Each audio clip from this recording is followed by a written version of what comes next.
Good morning students. നമ്മൾ ഇന്ന് discuss ചെയ്യുന്നത് സർ വാൾട്ടർ സ്കോട്ടിൻ്റെ ലോക്ക് ഇൻ വാർ എന്ന പോയാണ്.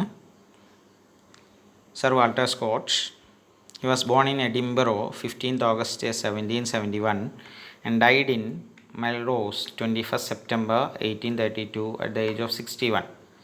He was a Scottish historical novelist and poet, very popular during his lifetime and over the world. Many of his works remain classics of both English language and literature and of Scottish literature. അദ്ദേഹത്തിൻ്റെ പല വർക്കുകളും English സാഹിത്യത്തിലും അതുപോലെ തന്നെ Scottish സാഹിത്യത്തിലും വളരെ പ്രശസ്തമായിരുന്നു. Some of his world famous works are Ivanhoe, Roy, The Lady of the Lake, The Waverley, The Heart of Midlothian, The Bride of Lammermoor.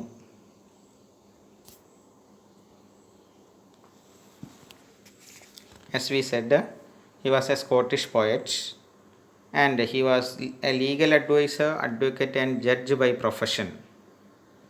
So he was deeply influenced by the values of the European Enlightenment. അദ്ദേഹം legal adviser, advocate, judge by profession ആയിരുന്നു. അതുകൊണ്ട് തന്നെ അദ്ദേഹം European മൂല്യങ്ങളെ വളരെയധികം സ്വാധീനിക്കപ്പെട്ടിരുന്നു. He held aloft virtues of equality and tolerance in his literary works. അദ്ദേഹത്തിൻ്റെ literary വർക്കുകളിൽ അദ്ദേഹം ഈക്വാലിറ്റിക്കും ടോളറൻസിനും, തുല്യതയ്ക്കും സഹിഷ്ണുതയ്ക്കുമൊക്കെ വലിയ പ്രാധാന്യം കൊടുത്തിരുന്നു. He successfully blended social progress with past traditions. അദ്ദേഹം വളരെ സക്സസ്ഫുള്ളി സാമൂഹ്യ പുരോഗതിയെ ഭൂതകാല പാരമ്പര്യങ്ങളുമായി കണക്ട് ചെയ്യുന്നതിൽ വിജയിച്ചു. അദ്ദേഹത്തിൻ്റെ portrayal of the പെസൻസ് in his novels was realistic. അദ്ദേഹത്തിൻ്റെ കഥകളിൽ നമുക്ക് നോവലുകളിലൊക്കെ പെസൻസിനെ കാണാം. പെസൻസ് വളരെ കർഷകരായിട്ടുള്ള ആളുകൾ വളരെ റിയലിസ്റ്റിക് ആയിട്ടാണ് അദ്ദേഹം അവരെ അവതരിപ്പിക്കുന്നത്. അദ്ദേഹത്തിൻ്റെ സിമ്പതി അതിൽ നമുക്ക് റിഫ്ലക്റ്റ് ചെയ്യുന്നത് കാണാം. Concern for the working class.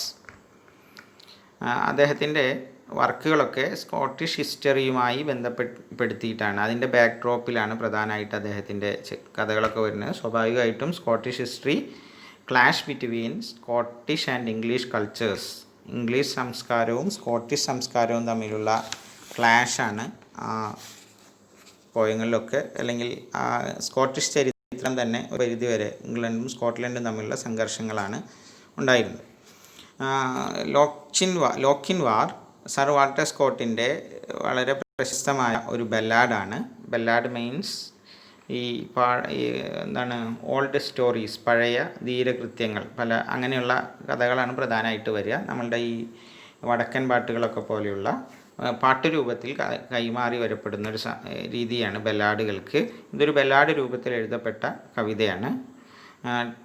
He tells us how in olden days, എങ്ങനെയാണ് പഴയ കാലത്ത് സ്കോട്ട്ലൻഡിലെ ധീരരായ യുവാക്കൾ possessed the necessary dash and, അവർക്ക് വളരെ നെസസറി ആയിട്ടുള്ള ധീരതയുണ്ടായിരുന്നു. Pluck to do extraordinary things, dash and pluck, അവർക്ക് അതിനുള്ള അസാധാരണമായ കാര്യങ്ങൾ എങ്ങനെ ചെയ്യാനുള്ള കഴിവുണ്ടായിരുന്ന പഴയകാല സ്കോട്ടിഷ് യുവത്വങ്ങളെക്കുറിച്ചാണ് അദ്ദേഹത്തിൻ്റെ ബെല്ലാഡുകളിൽ, പ്രത്യേകിച്ചും ലോക്ക് ഇൻ വാറിൽ. ഹിസ് നരേറ്റീവ് പോയം ഫാസിനേറ്റ് റീഡേഴ്സിനെ വളരെയധികം അട്രാക്റ്റ് ചെയ്യും. കാരണം അതിൽ ഗ്രിപ്പിംഗ് ആക്ഷൻസ് ഉണ്ടാവും, സ്റ്റിറിങ് മെഷേഴ്സ്, വളരെ ആക്ഷൻസ് ഉണ്ടാവും. നമ്മൾ അപ്രതീക്ഷിതമായ ചില സ്റ്റിറിങ് ആയിട്ടുള്ള മെഷേഴ്സ് കാണാം അതിൽ. അതേപോലെ ഹൈലി ഇമാജിനേറ്റീവ് ആയിരിക്കും പോയങ്ങൾ. നമ്മുടെ പോയം തുടങ്ങുന്നത് O young Lochinvar is come out of the west, through all the wide border his steed was the best, and save his good broadsword he weapons had none. He rode all unarmed, and he rode all alone, so faithful in love and so dauntless in war, there never was knight like the young lock in war. ഇത് ഒരു ബെല്ലാഡ് രൂപത്തിൽ എഴുതിയിരിക്കുന്നു എന്ന് നേരത്തെ പറഞ്ഞു. 6 വരികളാണ് ഒരു സ്റ്റാൻസയിൽ ഉണ്ടാവുക. അങ്ങനത്തെ 8 സ്റ്റാൻസകളാണ് നമ്മളുടെ ഈ പോയത്തിലുള്ളത്. ഫസ്റ്റ് സ്റ്റാൻസയിൽ O young Lochinvar is come out of the west, young Lochinvar അദ്ദേഹം come out of the west, അദ്ദേഹം വെസ്റ്റിൽ നിന്ന് വരുന്നു. ലോക്കിൻവാർ എന്നത് നമ്മുടെ പോയത്തിലെ ഹീറോയുടെ പേരാണ് ലോക്കിൻവാർ. ലോക്കിൻവാർ ഈ ഹീറോ, ഇത് പഴയ ഒരു മെർമിയോൺ എന്നു പേരായ ഒരു ഓൾഡ് സ്കോട്ടിഷ് നരേറ്റീവ് പോയുണ്ട്. അതിലെ ഹീറോയുടെ പേരാണ് ലോക്കിൻവാർ എന്നുള്ളത്. ലോക്ക് എന്ന വേർഡിന് ലിറ്ററലി അതിൻ്റെ അർത്ഥം ലേക്ക് ഓൺ എ സമ്മിറ്റ് എന്നാണ്. അത് ഗാലോയി ഹിൽ, സ്കോട്ട്ലൻഡിൻ്റെ ഒരു മെയിൻ അട്രാക്ഷനായ സ്കോട്ടിഷ് പാരമ്പര്യത്തിൻ്റെ ഒക്കെ വലിയ പ്രധാന ഘടകമായ ഗാലോയി ഹിൽസിൻ്റെ കീ ലാൻഡ്മാർക്കുകളിൽ ഒന്നാണ് ലേക്ക് ഓൺ ദ സമ്മിറ്റ്, ഒരു ഉയർന്ന സമ്മിറ്റിന് മുകളിലുള്ള ഒരു ഉയർന്ന പ്രദേശത്തിന്, ഇപ്പോൾ ഈ ഗാലോയി ഹിൽസിൻ്റെ മുകളിലുള്ള ഒരു ലേക്ക്, ആ രൂപത്തിൽ ലോക്കിൻവാർ അവിടെ സംസ്കാരവുമായി ബന്ധപ്പെട്ട് കിടക്കുന്ന ഒരു പേരുമാണ്. He come out of the west, അദ്ദേഹം he emerges from the west to the wide borders of England, അദ്ദേഹം വെസ്റ്റിൽ നിന്ന് വരുന്നു. To the wide borders of England, ഇംഗ്ലണ്ടിൻ്റെ വൈഡ് ബോർഡേഴ്സ് വഴി ടു ദ വെസ്റ്റ്, വെസ്റ്റിൽ നിന്നാണ് അദ്ദേഹത്തിൻ്റെ വരവ്. Through all the wide border his steed was the best, ആ വൈഡ് ബോർഡറിൽ, അപ്പോൾ ഇംഗ്ലണ്ടുമായിട്ടുള്ള സ്കോട്ട്ലൻഡിൻ്റെ അതിർത്തിയെക്കുറിച്ചാണ് പറയുന്നത്. ആ ബോർഡറിൽ, ആ തീരപ്രദേശങ്ങളിൽ, ആ ബോർഡറിലൊന്നും എന്തില്ല, his steed was the best, അദ്ദേഹത്തിൻ്റെ കുതിരയോളം നല്ലത് ഇല്ല. ബെസ്റ്റ് സൂപ്പർലേറ്റീവ് ഡിഗ്രിയാണ്, ഏറ്റവും മികച്ചത്. ഹിസ് സ്റ്റീഡ്, അദ്ദേഹത്തിൻ്റെ steed, steed means a horse, especially used for റൈഡിങ്ങിന് ഉപയോഗിക്കുന്ന കുതിരകളെയാണ് നമ്മൾ സ്റ്റീഡ് എന്ന് പറയുക. അപ്പോൾ ആ വൈഡ് ബോർഡറിൽ മുഴുവൻ ലോക്കിൻവാറിൻ്റെ സ്റ്റീഡിനോളം ബെസ്റ്റായത് ഉണ്ടായിരുന്നില്ല. And save his good broad sword he weapons had none, അതേപോലെ ആൻഡ് സേവ് മീൻസ് എക്സെപ്റ്റ് എന്നർത്ഥം, ഇല്ലാതെ. അദ്ദേഹം വരുന്നത് ഗുഡ് ബ്രോഡ് സോഡ്, അദ്ദേഹം ബ്രോഡ് സോഡ്, അദ്ദേഹത്തിൻ്റെ വലിയ രണ്ട് ഭാഗത്തും മൂർച്ചയുള്ള, ഇരുതല മൂർച്ചയുള്ള വാളിനെ കുറിച്ചാണ്. ആ സോഡ് അദ്ദേഹത്തിൻ്റെ കയ്യിലില്ല. ഹി വെപ്പൺസ് ഹാഡ് നൺ, അദ്ദേഹം അങ്ങനെ ആയുധധാരിയായിട്ടല്ല വന്നത്. അപ്പോൾ അദ്ദേഹത്തിൻ്റെ കുതിര ഏറ്റവും മികച്ചതായിരുന്നു ആ പ്രദേശങ്ങളിൽ. എത്രത്തോളം മികച്ച കുതിരകൾ അക്കാലത്ത് അല്ലെങ്കിൽ ആ പ്രദേശത്തെ ഉണ്ടായിരുന്നില്ല. അങ്ങനെ അദ്ദേഹം വന്നു. അദ്ദേഹം ആയുധധാരിയായിട്ടല്ല വന്നത്. He rode all unarmed and he rode all alone, ആയുധധാരിയായിട്ടല്ല, ഒറ്റയ്ക്കുമാണ് അദ്ദേഹം വന്നത്. അദ്ദേഹത്തെക്കുറിച്ച് so faithful in love, he was so faithful in love, വളരെ വിശ്വസ്തനായിരുന്നു. ഇൻ ഹിസ് ലവ്, അദ്ദേഹത്തിൻ്റെ പ്രണയത്തിൽ. ആൻഡ് ഡോൺലെസ് ഇൻ വാർ, അതേപോലെ തന്നെ അദ്ദേഹം ഡോൺലെസ്, ഫിയർലെസ് ഇൻ വാർ, യുദ്ധത്തിൽ ഭയമില്ലാത്തവനും, അതേപോലെ പ്രണയത്തിൽ വളരെ വിശ്വസ്തനുമായിരുന്നു അദ്ദേഹം. There never was knight like the young Lochinvar, ലോക്കിൻവാറിനെ പോലെ മികച്ച ഒരു നൈറ്റ് ഉണ്ടായിരുന്നേയില്ല. നൈറ്റ് നിങ്ങൾ കേട്ടിട്ടുണ്ടാവും, യൂറോപ്യൻ ഫ്യൂഡൽ സൊസൈറ്റിയിലെ ഒരു ഗ്രൂപ്പ് ഓഫ് പീപ്പിളാണ്, അല്ലെങ്കിൽ ആളുകളാണ് നൈറ്റുകൾ. അവർ ഒരു നല്ല ഉയർന്ന സാമൂഹ്യ സ്ഥാനമുള്ളവരാണ്, ഹൈ സോഷ്യൽ പൊസിഷനിലുള്ള ഫൈറ്റേഴ്സാണ്. അവർ ട്രെയിൻഡ് ഫൈറ്റേഴ്സാണ്, സോൾജിയേഴ്സാണ്. അവർ കുതിരപ്പുറത്ത് ഗ്രാമപ്രദേശങ്ങളിലും മറ്റുമൊക്കെ കറങ്ങി നടക്കുകയും ഒക്കെ ചെയ്യുന്ന ആളുകളാണ്. രാജാവാണ് അവരുടെ ധീരതയെ പരിഗണിച്ച് അവർക്ക് നൈറ്റ്ഹുഡ് കൊടുക്കുന്നത്. നൈറ്റ്ഹുഡ് കിട്ടിയാൽ അവരുടെ ഉത്തരവാദിത്വം ജനങ്ങൾക്ക് വേണ്ടിയിട്ടുള്ള കാര്യങ്ങൾ ചെയ്യുക. രാജാവോ ലാൻഡ് ലോഡോ ആണ് അവരെയൊക്കെ നിയമിക്കുക. അപ്പോൾ സ്വാഭാവികമായിട്ട് അവർ ആ ഗ്രാമപ്രദേശങ്ങളിലൊക്കെ നടക്കുകയും അവിടുത്തെ ജനങ്ങൾക്ക് വേണ്ട സഹായങ്ങളൊക്കെ, അവർക്ക് പുറമേ നിന്നുള്ള ആക്രമണങ്ങളോ അല്ലെങ്കിൽ മറ്റെന്തെങ്കിലും പ്രശ്നങ്ങളൊക്കെ അനുഭവിക്കുന്നുണ്ടെങ്കിൽ അതിനൊക്കെ പരിഹാരം കാണുകയൊക്കെ ചെയ്യൽ ഈ നൈറ്റുകളാണ്.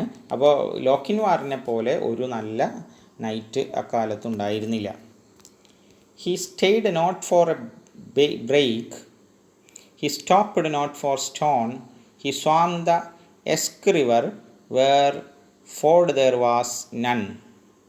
But before he alighted at Netherby gate, the bride had consented. The gallant came late. For a laggard in love and dastard in war was to wed the fair Ellen of brave Lochinvar. അപ്പോൾ Lochinvar അദ്ദേഹം faithful in love എന്ന് നമ്മൾ പറഞ്ഞു. അപ്പോൾ അദ്ദേഹത്തിൻ്റെ പ്രണയവുമായി ബന്ധപ്പെട്ടൊരു യാത്രയിലാണ് അദ്ദേഹം ഉള്ളത്. He stayed not for brake. അദ്ദേഹം ബ്രേക്കിന് വേണ്ടി നിർത്തിയില്ല എന്നാണ്. ബ്രേക്ക്, സ്റ്റേഡ്, സ്റ്റോപ്പ്ഡ് എന്നൊക്കെ അർത്ഥത്തിൽ വരും. നോട്ട് ഫോർ ബ്രേക്ക് അതൊരു ആർക്കൈക്ക് വേർഡാണ്, സ്റ്റേഡും ബ്രേക്കും ഒക്കെ. ബ്രേക്ക് ഇതുപോലുള്ള സ്ഥലം, എ പ്ലേസ് ഓവർഗ്രോൺ വിത്ത് ബുഷസ്, ഇങ്ങനെ ബുഷുകൾ ഇങ്ങനെ ഓവർഗ്രോൺ ആയി നിൽക്കുന്ന ഇതുപോലെയുള്ള സ്ഥലമാണ്. അപ്പോൾ അദ്ദേഹം ബ്രേക്കിന് വേണ്ടി നിർത്തിയില്ല, അതായത് ഇത്തരത്തിലുള്ള തടസ്സങ്ങളൊന്നും അദ്ദേഹത്തിൻ്റെ യാത്രയെ ബാധിച്ചില്ല. ഹി സ്റ്റേഡ്, STAYED എന്നർത്ഥം പറയണം നമ്മൾ. അങ്ങനെ stayed not for brake. He stopped not for stone, അല്ലെങ്കിൽ ഇനി കല്ലുകൾ അല്ലെങ്കിൽ പാറക്കൂട്ടങ്ങളൊന്നും അദ്ദേഹത്തിൻ്റെ യാത്രയെ തടഞ്ഞില്ല, അതും അദ്ദേഹം മറികടന്നു വന്നു. ബുഷസും അദ്ദേഹം മറികടന്നു വന്നു. He swam the Esk river where ford there was none. അദ്ദേഹം എസ്ക് റിവർ കടന്നു വന്നു. Esk river, the river in the north west of Ireland flowing through the border lands into the Solway sea inlet. അത് north west അയർലൻഡിൻ്റെ ഇവിടേക്ക് ആ ഭാഗത്തുകൂടെ ഒഴുകുന്ന ഒരു നദിയാണ്. അത് സോൾവേ കടലിലേക്ക്, ആ പ്രദേശത്തുള്ള സീ ഇൻലെറ്റിലേക്ക് പോകുന്ന ഒരു നദിയാണ്. ആ നദി അദ്ദേഹം കടന്നു വന്നു. അവിടെ ഒരു ഫോർഡും ഉണ്ടായിരുന്നില്ല എന്നാണ്. Esk river where the ford there was none. Ford means ആഴം കുറഞ്ഞ പ്രദേശം. അങ്ങനെ ഒരു ആഴം കുറഞ്ഞ പ്രദേശമേ ഉണ്ടായിരുന്നില്ല അതിൽ. മീൻസ് അത് മുഴുവൻ, ആ ദൂരവും അദ്ദേഹം വളരെ സാഹസികമായി മറികടന്നാണ് ആ നദിയും കടന്ന് അദ്ദേഹം വന്നത്. But he alighted at Netherby gate. പക്ഷേ നെതർ ബൈ ഗേറ്റിൽ അദ്ദേഹം എത്തുന്നതിന് മുമ്പ്, Netherby gate, the entrance of the Netherby hall. Netherby ഹാളിൻ്റെ എൻട്രൻസ് ആണ് ഈ Netherby gate. The castle located in the border lands between England and Scotland, the banks of river Esk. ഈ Esk റിവറിൻ്റെ തീരത്തുള്ള ഒരു കോട്ടയാണ്. Border lands between England and Scotland, ഇംഗ്ലണ്ടിനെയും സ്കോട്ട്ലൻഡിനെയും ബോർഡർ ലാൻഡിൽ വരുന്ന ഇതുപോലെയുള്ള ഒരു കോട്ടയാണ്. അതിൻ്റെ ഗേറ്റിൽ, നെതർ ബൈ ഗേറ്റിൽ അദ്ദേഹം ഇറങ്ങുന്നതിന് മുമ്പ് എലൈറ്റഡ് മീൻസ് ഇറങ്ങുക, ഒരു കുതിരപ്പുറത്ത് നിന്ന് ഇറങ്ങുക എന്നാണ് ഇവിടെ അർത്ഥം. ഇനി ഒരു വാഹനത്തിൽ നിന്ന് ഇറങ്ങുന്നതിനെയൊക്കെ നമ്മൾ ഒരു ട്രാൻസ്പോർട്ട്, ഏതെങ്കിലും ഒരു യാത്രാ മാധ്യമത്തിൽ നിന്ന് ഇറങ്ങുന്നതിനെയാണ് എലൈറ്റ് എന്ന് പറയുക. അപ്പോൾ അദ്ദേഹം അവിടെ നിന്ന് ഇറങ്ങുന്നതിന് മുമ്പ് the bride had consented. Bride consent ചെയ്തിരുന്നു. Consented, agreed or give permission. Consented, the gallant came late. വധു സമ്മതം മൂളിയിരുന്നു മറ്റൊരു വിവാഹത്തിന്. നമ്മളുടെ ധീരനായ, ഗാലൻ്റായ, brave, heroic Lochinvar came late, വൈകിപ്പോയി എത്തിയത്. For a laggard in love. വധു സമ്മതം മൂളിയത് ഒരു ലെഗാർഡ് ഇൻ ലവ്, അദ്ദേഹം who lacks a loiterer in love, പ്രണയത്തിൽ വലിയ സീരിയസ്നെസ് ഒന്നുമില്ലാത്ത, ലാഗ് ചെയ്യുന്ന, and a dastard in war, യുദ്ധത്തിൽ ഡസ്റ്റാർഡായിട്ടുള്ള മീൻസ് ഭീരുവായിട്ടുള്ള, കവേർഡായിട്ടുള്ള ഒരാളോട് നമ്മളുടെ ലോക്കിൻവാറിൻ്റെ കാമുകി കൺസെൻറ്റ് ചെയ്തിരുന്നു. He was to wed the fair Ellen of brave Lochinvar. ധീരനായ ലോക്കിൻവാറിൻ്റെ എലനെ കല്യാണം കഴിക്കാൻ പോകുന്നത് ലെഗാർഡായ, ഇൻ ലവ്, പ്രണയത്തിൽ ലെഗാർഡായിട്ടുള്ള, അതേപോലെ തന്നെ യുദ്ധത്തിൽ കവേർഡ്ലി ആയിട്ടുള്ള, ഭീരുവായിട്ടുള്ള ഒരാളോടാണ് ഷീ വാസ് കൺസെൻറ്റഡ്, അവളെ കല്യാണം കഴിക്കാൻ പോകുന്നത് എന്നാണ്. ഫെയർ ആൻഡ് ബ്യൂട്ടിഫുൾ ആയിട്ടുള്ള ലോക്കിൻവാറിൻ്റെ എലൻ. ഹെലൻ എന്ന പേരിന് മിഡിൽ ഇംഗ്ലീഷിൽ അങ്ങനെ എലൻ എന്നാണ് പറഞ്ഞിരുന്നത്. എലനെ കല്യാണം കഴിക്കാനുള്ള കൺസെൻറ്റ് എലൻ കൊടുത്തിരുന്നു ഇദ്ദേഹം എത്തുന്നതിന് മുമ്പ്.